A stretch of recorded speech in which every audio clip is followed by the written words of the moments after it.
Bonjour la famille, c'est avec la joie au cœur que je fais ce récit de mon passage à l'ambassade de Yaoundé. Je remercie d'abord mon créateur qui m'a donné cette opportunité. Date d'inscription, 4 novembre 2023. Résultat, 5 mai 2024. Mariage, 24 mai 2024. Soumission de DS 260, 2 juillet 2024. Deuxième lettre, 18 février 2025. Visite médicale, 12 mars 2025. Interview, 16 avril 2025. Je n'avais jamais pensé participer à la DV Loterie jusqu'à ce qu'une sœur de mon village aménage au quartier. Nous sommes devenus proches. Elle a vu mes efforts avec mon mari. Elle m'a dit un jour « Rai, tu crois que ta part est finie. Il faut croire ma sœur » et elle m'a parlé de la DV. J'ai fait comme si je n'avais pas compris lorsque les inscriptions ont débuté. Elle m'a rappelé, je programmais tout le temps et puis je renvoyais toujours parce que mon mari était déjà découragé. Il avait tellement joué à ça, mais rien. Alors, un vendredi, lorsqu'on nous avons pris l'enfant à l'école, j'ai décidé qu'on devait aller à Ange Raphaël parce que j'avais déjà contacté le monsieur qui nous a inscrits. Il m'avait déjà dit ce qu'il fallait faire. Mon mari n'était pas motivé, mais moi si. Il pleuvait ce jour, mais on ne pouvait plus renvoyer parce qu'on devait fermer le site dimanche. Lorsque nous sommes arrivés là-bas, il se faisait déjà tard, c'est même, avec les lumières de projecteurs qu'on nous a filmées. Je me rappelle quand mon fils pleurait. La fille qui filmait lui a demandé s'il ne voulait pas partir aux États-Unis. J'ai seulement rigolé dans mon cœur. Après ça, le propriétaire du Cybervu, qu'il se faisait déjà tard, nous a demandé de laisser nos informations sur une feuille qu'il devait nous inscrire la nuit, chose faite. Le lendemain, il m'a envoyé un message sur le téléphone de mon mari. Vu que le mien était gâté, le même jour, il m'a dit de vérifier si ce sont nos photos. J'ai juste vérifié et j'ai dit oui. Après, il a envoyé le numéro de confirmation. Je ne savais pas qu'il fallait garder ça jalousement. Je croyais que c'était juste pour me confirmer qu'il nous a inscrits. Le temps passe et me voilà à quelques jours des résultats. Je me suis bien rappelé qu'il m'avait dit que l'argent que j'ai donné, c'était pour l'inscription et la vérification des résultats, ne connaissant pas. Donc ce qu'il faut pour vérifier, je me suis retournée vers lui, il me dit qu'il va de nouveau m'envoyer mon code, mais les jours passent, il n'envoie pas. Moi, chaque jour, je demandais, il ne répondait plus, j'étais déjà inquiète. Je l'ai dit à mon mari. Il lui a écrit le 4 mai en journée.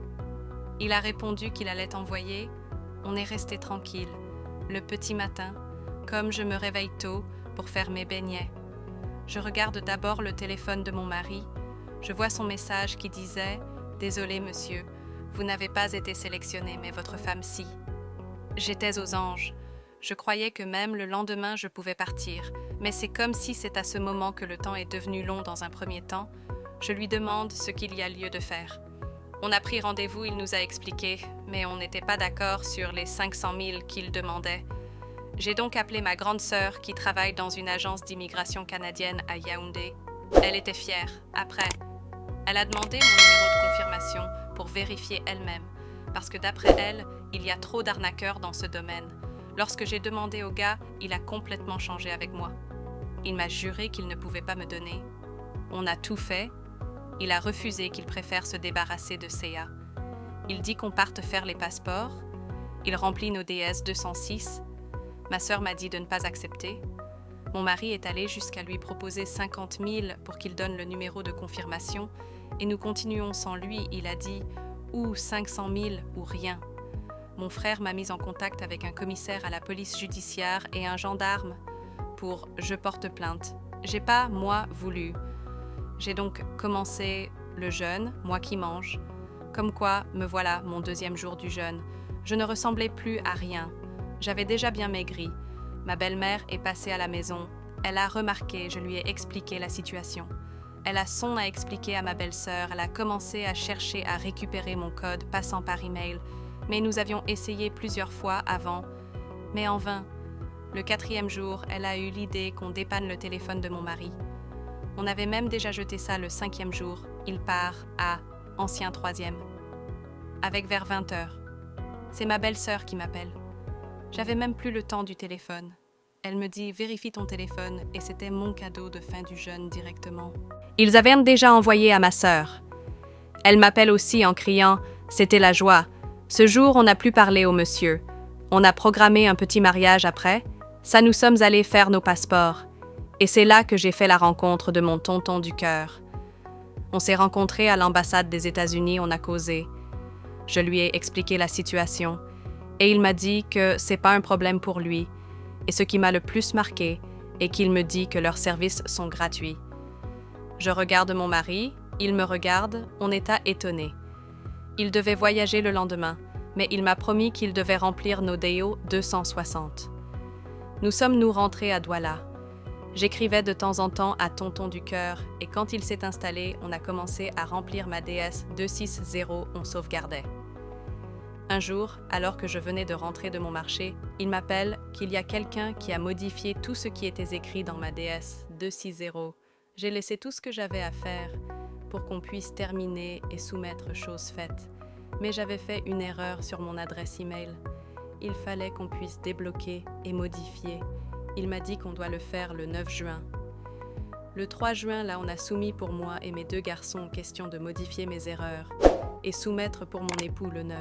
Entre-temps, il m'envoie le message le 7 juin pour que j'envoie au KCC. À sa surprise, lorsqu'on a écrit, le KCC a vite répondu. Mais bon, il a laissé le 9 juin, quand il voulait soumettre. Pour mon mari, il a vu qu'on avait rouvert ma DS 260. J'ai encore commencé à trembler. On a de nouveau soumis pour mon mari aussi, mais il m'a promis qu'il devait guetter de temps en temps. Et le 29 juin, lorsqu'il vérifie, c'est de nouveau ouvert. Il m'a encore appelé. Il m'a dit de rédiger une plainte. J'ai toujours dit non. Il a dit qu'on doit alors résoudre ce problème autrement. Il m'a envoyé le message que j'ai envoyé au KCC pour leur parler de la situation. Ils m'ont proposé de verrouiller ma DS 260, genre moi-même. Je ne pouvais plus demander qu'on débloque, c'est où on soumet. Alors, ma DS 260, enfin, le 2 juillet 2024, et là commence la longue attente que tout le monde connaît. En janvier 2025, je passe cure. Récit d'interview. Je quitte Douala, mardi 15 avril à 10h, et mercredi le 16, jour de l'interview. Je me suis réveillée très tôt, à 3h. Mon mari et moi, on a fait notre petite prière, on a vérifié à nouveau nos documents, et à 4h, on a réveillé les enfants. Je suis allée faire le petit déjeuner. Lui, il a apprêté les enfants.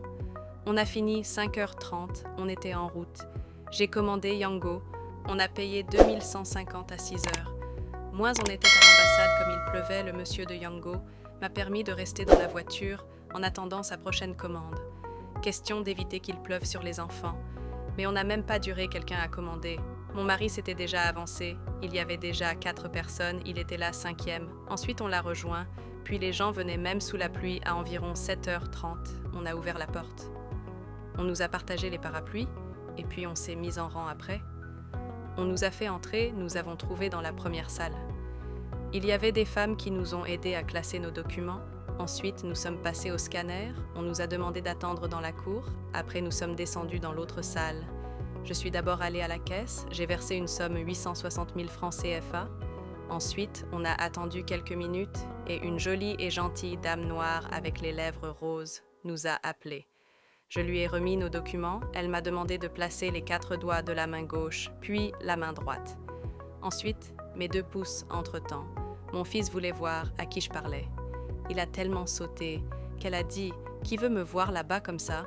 J'ai donc soulevé l'enfant, elle a salué et a demandé son nom. Il a répondu.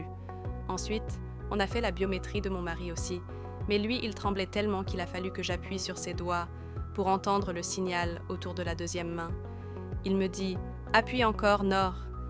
La dame a éclaté de rire après ça. Elle nous a posé les questions. « C'est votre premier mariage ?» je réponds. « Oui, madame », elle demande. « Ce sont vos seuls enfants ?» je réponds. « Oui, madame ».